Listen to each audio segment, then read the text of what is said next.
एक बार एक बंदर एक नदी के किनारे से जा रहा था। तो उस बंदर को नदी में एक मछली दिखती है। वो मछली पानी में तड़प रही थी। बंदर को लगता है कि वो मछली पानी में डूब रही है। तो बंदर उस मछली के पास जाता है और उस मछली को पानी से निकाल लेता है। अब बंदर ये सोचकर बड़ा खुश हो रहा था कि मैंने इस मछली को बचा लिया है, इस मछली को डूबने से बचा लिया है। तो वो बंदर मछली को जमीन पर रखता है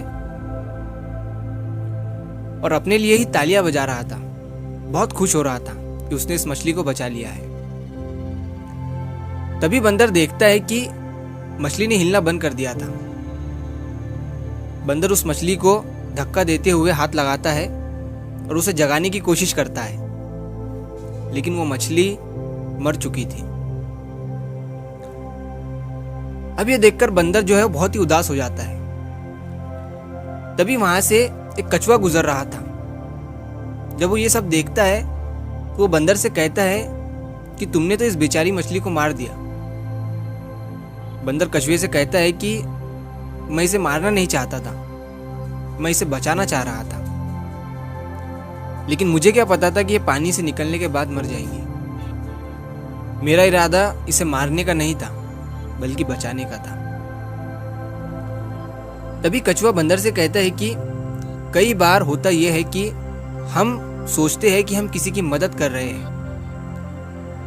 लेकिन हकीकत ये होती है कि हम उसकी मदद करने की बजाय उसे और भी ज्यादा प्रॉब्लम में डाल रहे होते हैं। हम खुद की खुशी के लिए, खुद के प्लेजर के लिए, हमें तो यही लगता है, हम ये सोचकर खुश होते हैं कि हम किसी इंसान की मदद कर रहे हैं, लेकिन होता इसका उल्टा है। मदद करो, मदद करना बुरा नहीं है, लेकिन जिस इंसान को मदद की जरूरत है, जहां पर मदद आपको करना चाहिए, वहीं मदद करो।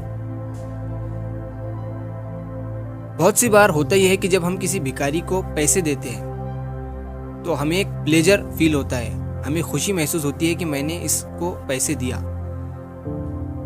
लेकिन होता इसका उल्टा है। अगर वो भिखारी हट्टा कट्टा है और आप उसे भीख दे रहे हो तो आप उसकी मदद नहीं कर रहे हो, बल्कि आप उसे और भी ज्यादा भीख मांगने का आदी बना रहे हो। भीख उसे ही दो जो उसका हकदार है, जो लाचार है, जिसके हाथ पैर नहीं है। किसी हट्टे कट्टे इंसान को जब आप भीख दोगे तो इंसान का माइंडसेट यही बनेगा कि जब भीख मांगने से पैसे मिल रहे हैं, खाना मिल रहा है, तो काम क्यों करना। तो असल में आप उस इंसान को और भी ज्यादा भीख मांगने का आदी बना रहे होते हैं। तो अगली बार जब भी मदद करो, जब भी भीख दो, तो सोच समझ कर दो। तो इससे उस भिखारी की ही जिंदगी नहीं बदलती है, बल्कि पूरे देश की, पूरे समाज की जिंदगी बदलती है। क्योंकि देश जो है गरीबी से बाहर आता है, वर्किंग प्रोग्रेस में आता है, काम करने लगता है। तो एक छोटी सी सोच, एक छोटी सी सीख बहुत बड़ा बदलाव लाती है।